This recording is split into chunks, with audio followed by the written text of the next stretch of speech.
Space is home to some of humanity's most iconic moments. One giant leap for mankind. For decades, moments like this live in history. Open the pod bay doors, Hal. And dreams of exploration in the movies. I'm sorry, Dave. I'm afraid I can't do that. Until now.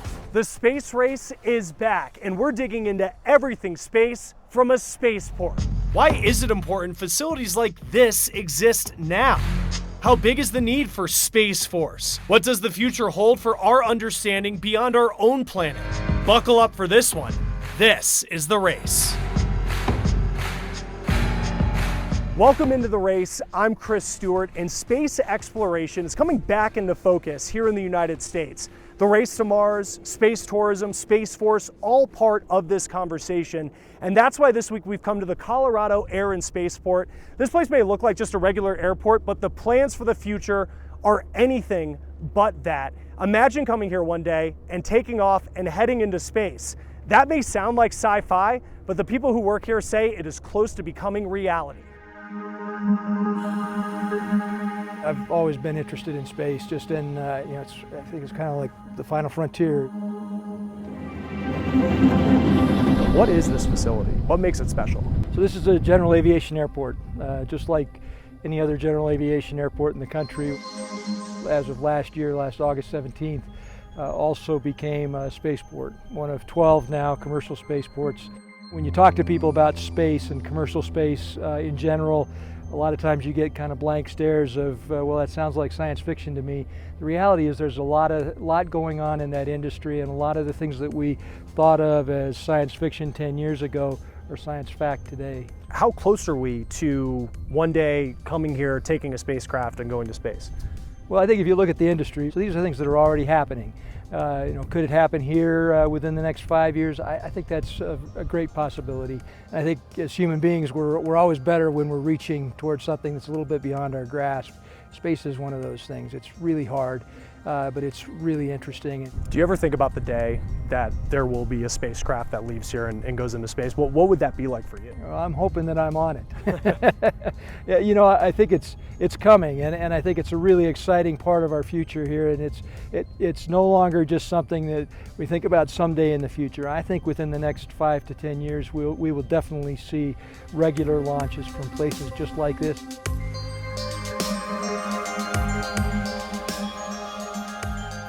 NASA is working to recruit astronauts for space exploration, and Alicia Nieves is taking a look at the important role that these astronauts play. 3, 2, 1. Only 536 people in the world And liftoff of Endeavour know what it's like to be blasted from Earth and into space. This is Mission Control Houston. NASA astronaut Stan Love is one of them. Our mission was STS-122. Love went into space for the first time in 2008. Of course, it was amazing.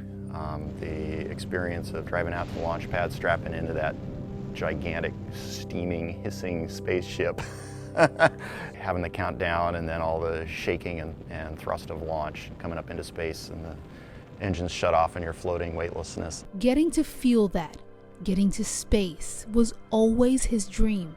Actually being there, though, inspired another one. I look forward to a world where more people can have the experience of flying in space and maybe have a little more time to enjoy looking out the window and seeing the Earth, seeing the stars. For the past decade, astronaut Stan Love has focused on making space exploration possible for more people. But I'm working on the cockpit displays and controls, the control sticks, the computer displays, the switches, on the Orion spacecraft, which is going to fly the Artemis missions.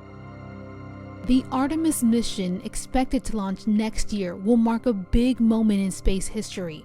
A moment where NASA plans on handing over travel to lower Earth's orbit to commercial industry. We're to the point where American industry, not just American government, can handle that. There are a bunch of companies that want to start flying tourists on little suborbital hops. People are signing up. That's about a $200,000 trip. Allowing industry to focus on eventually giving the average person this unique view of Earth will allow NASA to focus on Artemis's true goal, getting back to the moon and preparing it for a possible long-term human presence. That's sort of the next logical step. Think that in deep craters, at the moon's south pole that are so deep sunlight never penetrates down into them. We think there's a lot of water ice and other materials that we can use to help start building a lunar economy based on the resources on the moon. The possibilities from there are truly endless. For The Race, I'm Alicia Nieves.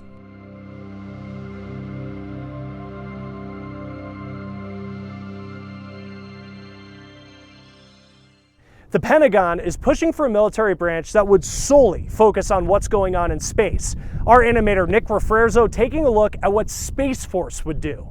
To establish a Space Force as the sixth branch of the armed forces. In early 2019, President Trump announced the relaunch of the Space Force, a military branch focused on interstellar operations. Former President Ronald Reagan established the force in 1985.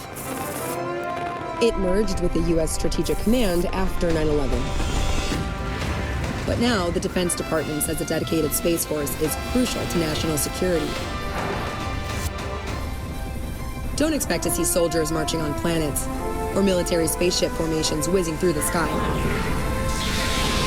At least not yet. For now, the Space Force is a branch within the Air Force, which already does some space work. But the Trump administration argues the U.S. needs a force focused solely on space.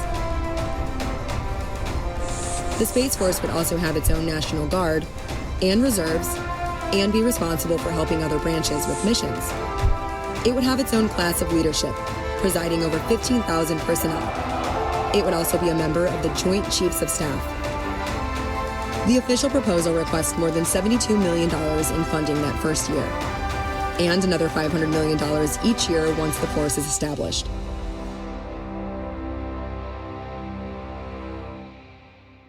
Spaceports aren't the only locations working to make space tourism a reality. Once you get up there, where exactly would you stay? Thomas Hoppe found a space hotel that is set to open very soon. If you ever wanted to experience life beyond the Earth's atmosphere, you may be able to in 6 years. So the Von Braun Space Station is going to be the first commercial space station with artificial gravity. Tim Alatorre is a senior design architect with the Gateway Foundation, a private company designing what's called the Von Braun Space Station, which will basically be a space hotel for customers.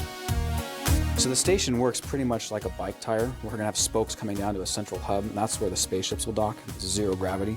And then it rotates. And so the rotation creates that artificial gravity on the perimeter. This is where people will be living on the outside, the perimeter edge. Alatorre says the foundation plans on building a rotating space station that will produce varying rates of artificial gravity. Artificial gravity is something that does seem like science fiction, but the science is sound.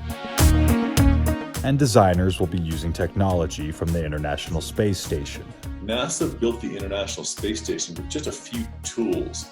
One of them was the Canada arm that we often see in the videos. It's the arm that's the one thing that we want to adopt into our space construction designs and schemes and so forth.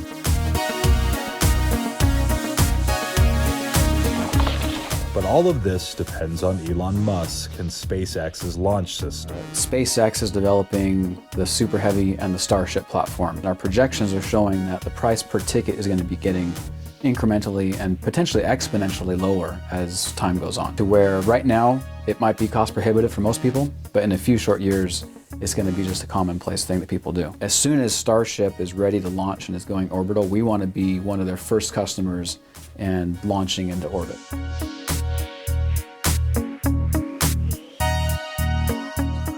And we're just getting ready to build now. That's the next step, is take these plans and these designs and make it reality. In 2025, Alatorre says people will be able to vacation to space. So the Von Braun Space Station is going to be a big draw to people. We're going to have a hotel, restaurant, bar, gymnasium. The floors actually are curved. But it's more than that.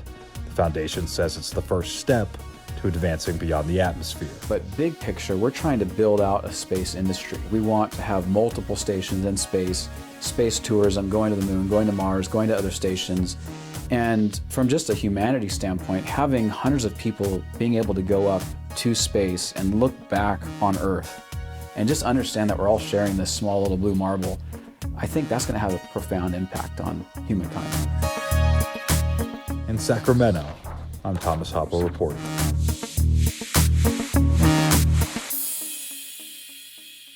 A deep dive into the future of space next on The Race.